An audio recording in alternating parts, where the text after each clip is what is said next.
Вие сте с предаването за София на 101.1 BTV Радио. Още няколко дни до 20 май в склада гостува Софийския международен литературен фестивал с изложби. Една сборна експозиция, която има няколко отделни елемента. Организатор на Софийския международен литературен фестивал е Асоциация Българска книга. Ние сме представили и фестивала, и другите дейности на асоциацията тук в ефира на BTV Радио, но това, което се случи по-рано и от което тази изложба е отзвук, в следващите минути ще разговарям с двама събеседници. Единият от тях в студиото, това е Тодора Радева, която е програмен директор на Софийския международен литературен фестивал, а по телефона ще включим поета и фотограф Владислав Христов, който е един от основните участници в тази изложба. Първо към Тодора Радева. Здравейте, добре дошли. Добър ден. Това, което изложбата в склада обобщава като изминали прояви, събития, срещи на книгите с публиката и на читателите с изкуството. Да, ние решихме специално да обърнем внимание на изложбите, които бяха показани миналата година през декември месец, по време на второто издание на фестивала. Темата ни беше литература от скандинавският север и специално за изданието художникът Рада Якова направи селекции на корици на скандинавски книги. Тъй като във фестивала обръщаме внимание на това как изглежда книгата като цяло, като цялостен продукт и скандинавският дизайн, както знаем, е образец за много неща, включително за книгите. И искахме всъщност да покажем най-новите, най-актуалните тенденции в дизайна на корици. Рада направи една прекрасна селекция, която беше на нашата сцена и съответно решихме сега да покажем отново.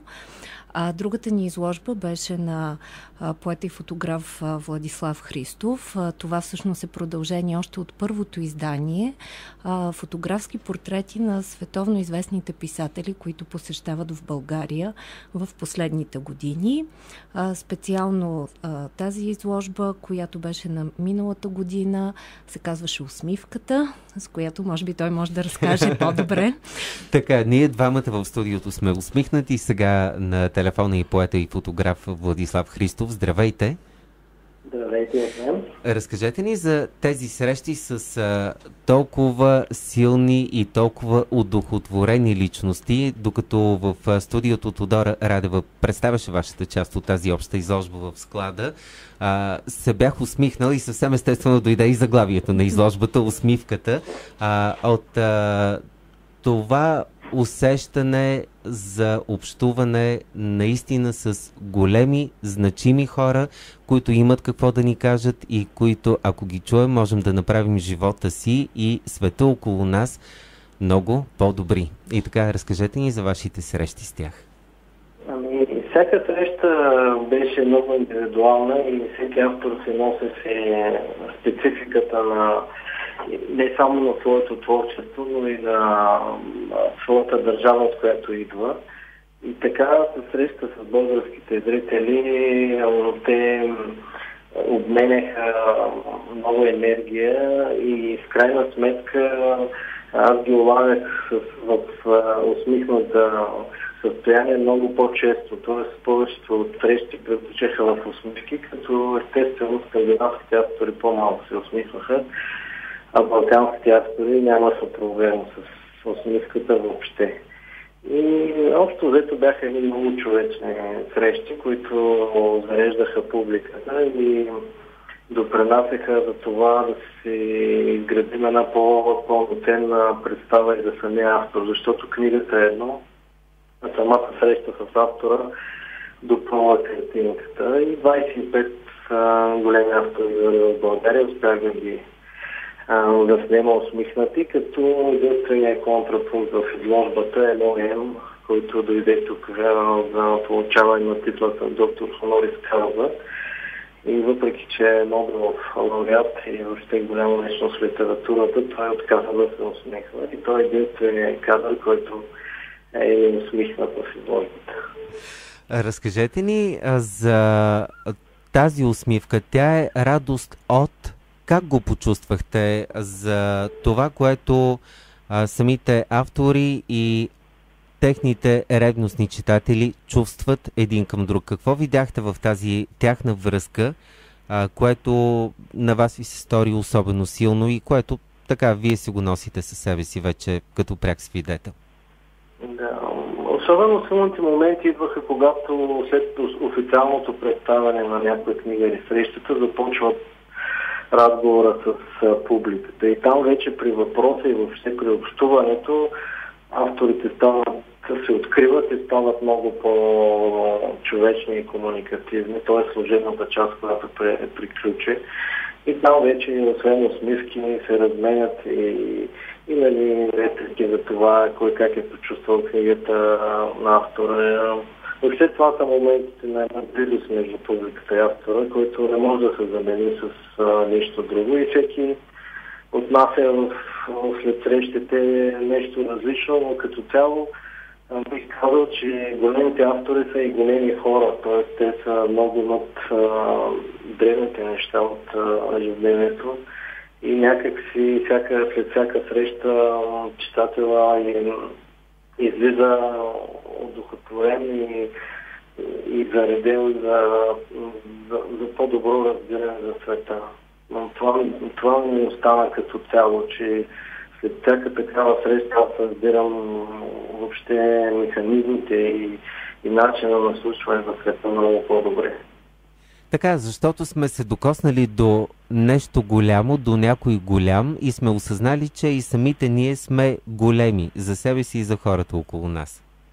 Да, по човешки принцип. Всеки читател и автор не бива да се разделят по големина. Т.е. всеки, който се отнася като човек и е с чисто сърце спрямо околните и останалите хора, може да бъде наречен в днешно време голям, защото това е истинската липса на съвременния свят, тази човечност и авторите ни поднасят чрез книгите и чрез общуването, когато се срещат с своите читатели. Благодаря много за този разговор и успех на срещите на вашите фотографии с тяхната публика. Благодаря ви. И аз благодаря. Поета и фотограф Владислав Христов с Тодора Радева, програмен директор на Софийския международен литературен фестивал. Ще продължим разговора в студиото. Аз си мисля, че днес така доста ме изпреварвате с Владислав Христов, защото точно исках да коментирам очевидно за близостта, която срещите между читатели и публика създава и която близост радва, стопля, подкрепя. Това са много важни неща. Да. Той използва думата, но ето сега мисля, че е добре да продължим тук. Всъщност, това е една от основните причини да правим този фестивал. Защото фестивала наистина дава тази възможност читателите лично да се срещнат с автора и лично да изпитат това удоволствие от общуването с него, от разговора с него. Много често, естествено, не се коментира самата книга. Самата книга всеки човек си я чете лично в къщи, но разговора с писателя дава много по-широк поглед изобщо към неговия свят, към това, което той мисли за случващото се в момента. И наистина тези разговори, които дават възможност и нашия фестивал и всяка друга среща с подобни творци, са изключително зареждащи и изключително така вдъхновяващи всеки един от нас. Аз си мисля, снощи имахме един прекрасен концерт в зала България на оркестър на Класик FM с Марио Пармисано, Франциско Ноя. След това изпитах желание за общуване. То музиката и изкуството го предполагат. Тръгнах по нощните софийски улици и толкова много се зарадвах, че хората сме започнали да се събираме, да общуваме и да се чувстваме заедно. Ето това, което вие казвате вече, чрез изкуството се постига. Тази сутрин града беше по някакъв начин неузнаваем. Всички делови тръгнали на някъде, но това усещане за близост между нас, то си остава.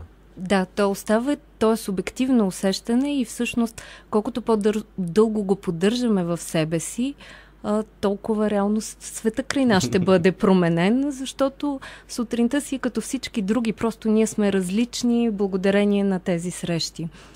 И така се чувстваме по-силни и също така по-малко самотни, което е.